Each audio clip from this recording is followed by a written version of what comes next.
This is All India Radio. In the program Spotlight, now we bring you a discussion on Prime Minister's address at the Eastern Economic Forum in Vladivostok. The participants are Skand Ranjan Tayal, former diplomat, and Manas Pratim Bhuyan, journalist. Mr. Tayal, Prime Minister Narendra Modi today spoke at the Eastern Economic Forum. During his speech, he spoke extensively about Indian history and civilization and the significance of the word Sangam. And in that context, he said that Vladivostok is truly a Sangam of Eurasia and the Pacific. And he also applauded President Putin's vision for development of the Russian Far East region. And he said that India will be a reliable partner for Russia in realizing this vision of Russia. So how do you see Prime Minister's comments at the Eastern Economic Forum? Prime Minister Narendra Modi's comments are very apt and they have a very deep meaning. If we look at the map of Russia, there is a huge area on the east of the Urals right up to Vladivostok, where the population is sparse, but it is very rich in natural resources. And it is an area of Sangam. From Vladivostok, the sea route to Indian ports is shorter than through the northern ports or even Baltic ports, etc. So this is a quest which India has for a very long time to develop India's economic and connectivity relations with earlier Soviet Far East and now Russian Far East. In fact, India was the first country to open a full-fledged consulate in Vladivostok, and that was in the Soviet times. So that attempt has been there, and our government's efforts have been given a sharper focus under the leadership of Prime Minister Narendra Modi. Mr. Tayal, the Prime Minister spoke extensively about the Russian Far Eastern region and India's keenness to boost trade and economic cooperation with the Russian Far Eastern region. So what, according to you, India will benefit from this collaboration, and what are the avenues of investment and potential trade between the two sides in the Russian Far Eastern region? It is a very friendly relationship going back to the 1950s from the Soviet days, but the economic content of this relationship is not as strong as the strategic partnership and the cultural partnership. India-Russia trade is only about $10 billion, much less than our bilateral trade with the United States or China or even Republic of Korea and Japan, etc. So there is a great effort on both sides by the leaders, President Vladimir Putin and Prime Minister Narendra Modi, to give more economic content to this relationship. And while looking at the map and looking at the future possibilities, the two leaders as well as the business leaders of the two countries have identified Russian Far East as a potential area where India can be a strong partner. And in the 5th Eastern Economic Forum in 2019 in Vladivostok, we all remember that Prime Minister Narendra Modi was the chief guest, and that was a very special honor accorded by President Vladimir Putin to India and to Prime Minister Modi. And at that time, Prime Minister Modi had announced line of credit or a loan of $1 billion to develop India's participation in the Russian Far East, and that was by way of investment in their energy sector, etc. And in today's address, Prime Minister Modi has particularly identified health and pharma sector, where India has a very good presence, a very good identity in whole of Russia. Then, of course, diamond, because Russia is a major producer of diamonds, and India is the world's number one in cutting and polishing diamonds. And then the Russian Far East is very rich in coking coal and in timber and in oil and gas. So there are very major sectors where Indian companies and Russian companies can be natural partners. So, in his address today, Prime Minister Narendra Modi also said that India-Russia energy partnership can help bring stability to the global energy market. And in this context, he said that in fact, Ministry of Petroleum and Natural Gas is working to collaborate with Vladivostok. And he also said that both sides are envisaging an energy and trade bridge. And he also referred to the proposed Chennai-Vladivostok maritime corridor to boost trade.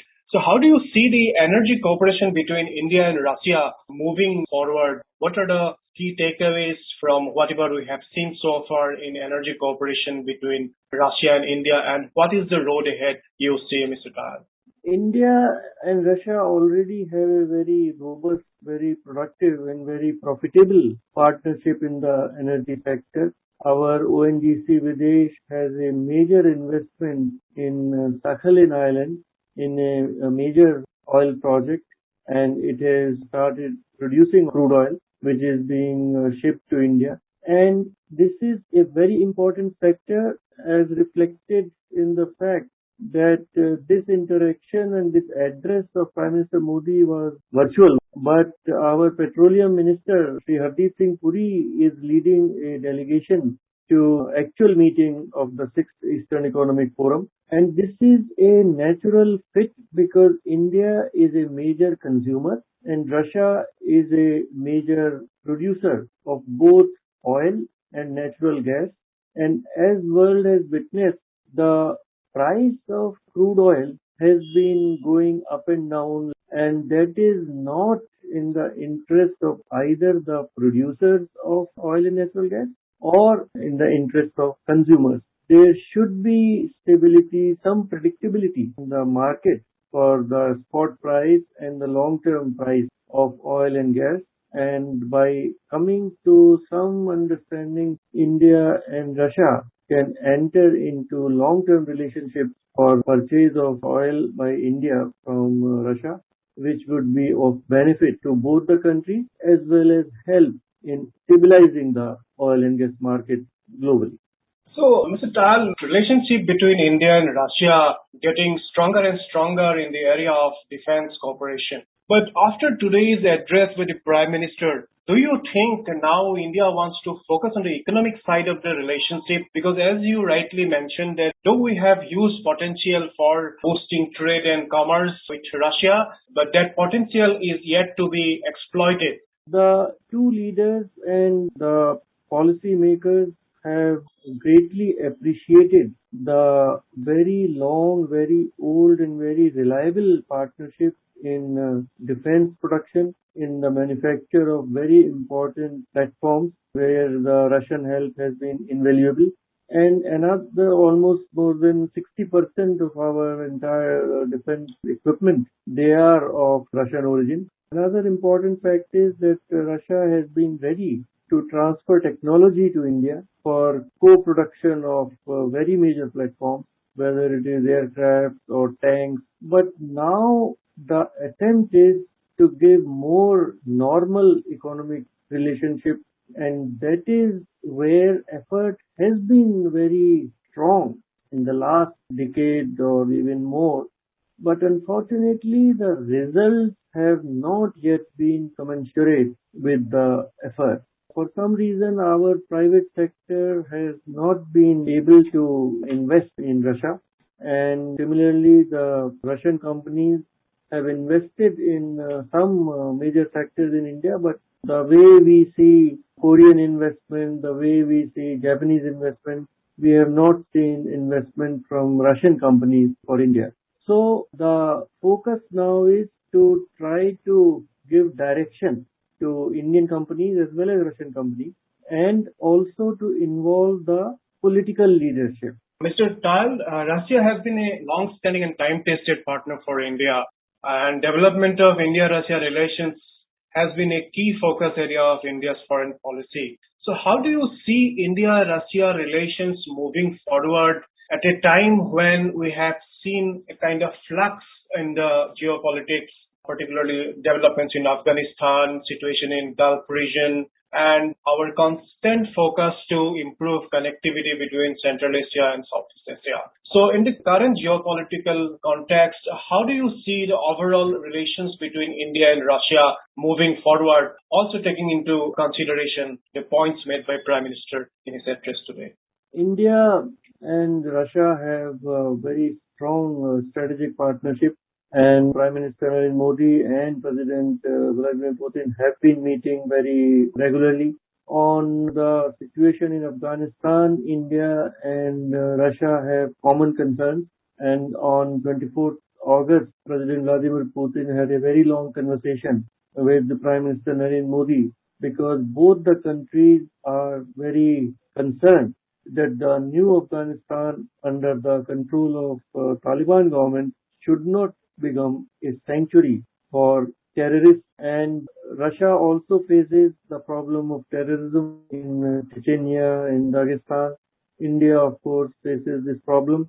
Both India and Russia have been advocating an inclusive government in Kabul, where the Tajik Afghans, Uzbek Afghans, Hazara Afghans, they are all represented. So there is a lot of commonality in the perceptions of India and Russia when they look at future Afghanistan, which is peaceful, which is stable, which is prosperous, and is in harmony with its neighboring countries. Mr. Tayal, Prime Minister also spoke about possible collaboration in the health and pharma sector. And we have seen that cooperation in containing the coronavirus pandemic also. So what, according to you, what kind of collaboration that we can forge in the future to exploit the potential in the sector? In pharma sector, India has had a very strong presence in the erstwhile Soviet Union and also in Russia now. And Russia has made a lot of progress. It has its Sputnik vaccine against coronavirus, which has been recognized in India. India has its own vaccine also, which have been recognized by Russia. And as we know that Indian doctors, Indian hospitals are very competent and they have a global reputation, there could be a possibility of Indian hospitals opening their branches in different cities of Russia, particularly in the Far East, because for certain reasons the Russian health sector is not as well developed as it is in the Western countries or even as it is in India. We can share our skills with the Russians and have more collaboration both in pharmaceutical sector and in health sector, including hospitals and vaccines in the context of COVID-19. Finally, can we expect greater trade, greater collaboration in the trade and the economic sector between two countries? Yes, but it will take time because this trade will be based more on investments. Investments take time to come into fruition and to become productive. But in energy sector, now that Petroleum Minister Hardeep Singh Puri is there, perhaps we could see some very quick results in the months to come. And we have to also take into account the results of the pandemic, where both the Russian economy and Indian economy are struggling and dealing with the issues which were not there earlier. So post-pandemic, and once everything comes back to normal, perhaps the COVID effect on India's economy, on Russia's economy, and global economy will be behind us. Then we can see a significant boost in India-Russia trade. Mr. Tayal, thank you so very much for your in-depth analysis on the Prime Minister's address as well as trade and economic ties between India and Russia and possible avenues for greater collaboration with Russia's Far Eastern region. Thank you so much. Thank you very much.